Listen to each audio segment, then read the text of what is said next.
یاد رکھیں اللہ تین طریقوں سے دعا جو ہے اس کو آنسر کرتا ہے. یا اللہ اسی وقت دے دیتا ہے امیجیٹلی، یا اللہ جو ہے اس کو تھوڑا سا ڈیلے کرتا ہے، کیونکہ ظاہر ہے اللہ تعالیٰ اس بندے کو مزید نکھارنا چاہتا ہے. اللہ چاہتا ہے یہ میرے پاس آتا رہے، مجھ سے مانگتا رہے.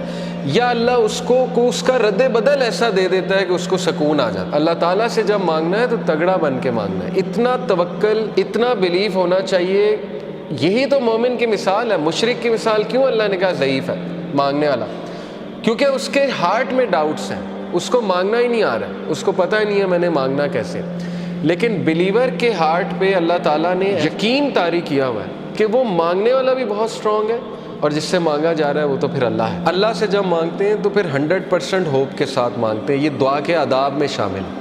اللہ کے نبی صلی اللہ علیہ وسلم نے فرمایا تمہاری دعا تب تک قبول ہوتی رہے گی جب تک تم یقین سے مانگو گے. جیسے اس میں تھوڑا سا ڈاؤٹ آ گیا، جیسے اس میں یہ بات آ گئی کہ پتہ نہیں اللہ کرے گا نہیں کرے گا، تو وہ دعا پھر فالٹی دعا ہے، اس میں پھر کمی ہے. اس دعا میں اس میں پھر بہت زیادہ یقین آنے کی ضرورت ہے. تو اس لیے ان چیزوں پہ ورک کرنا چاہیے. دیکھیں ویلیو ایڈڈ چیزیں یہی ہے کہ اپنا یقین بڑھاؤ، اپنا توکل بڑھاؤ. یہ ہمارے کلچر میں ایک بات بڑی ہے نا کہ واسطہ دیتے ہیں، وہ کسی ولی کا واسطہ دیتے ہیں. اللہ کو نمبر 1 اپنے نیک اعمال کا واسطہ دے سکتے ہیں. جیسے وہ واقعہ ہے کہ 3 لوگ غار میں تھے، پتھر سامنے آ گیا، سٹک ہو گئے، نکلنے کا چانس ہی کوئی نہیں. اللہ نے پتھر ہٹا دیا. ایک نے کہا اللہ میرے ماں باپ سو گئے تھے، میں دودھ کا گلاس لے کے کھڑا رہا، تجھے راضی کرنے کے لیے کہ اٹھیں گے تو میں پلا دوں گا، تو میں ساری رات کھڑا رہا، اگر تجھے یہ عمل پسند آیا تو اس کو پیچھے ہٹا دے. اللہ نے پیچھے ہٹا دیا تھوڑا سا.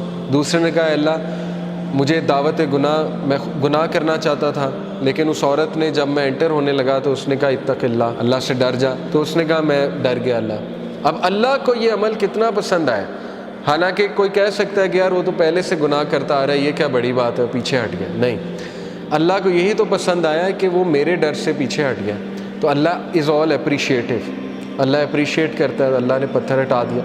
تیسرے نے کہا اللہ میں نے جو ہے وہ کسی نے میرے پاس بکریاں رکھوائی تھیں، بکریوں کے بچے ہو گئے تو اس سے میں نے کچھ پروفٹ کما لیا. جب وہ واپس آیا میں نے اسے بکریاں بھی دی اور وہ پروفٹ بھی دیا.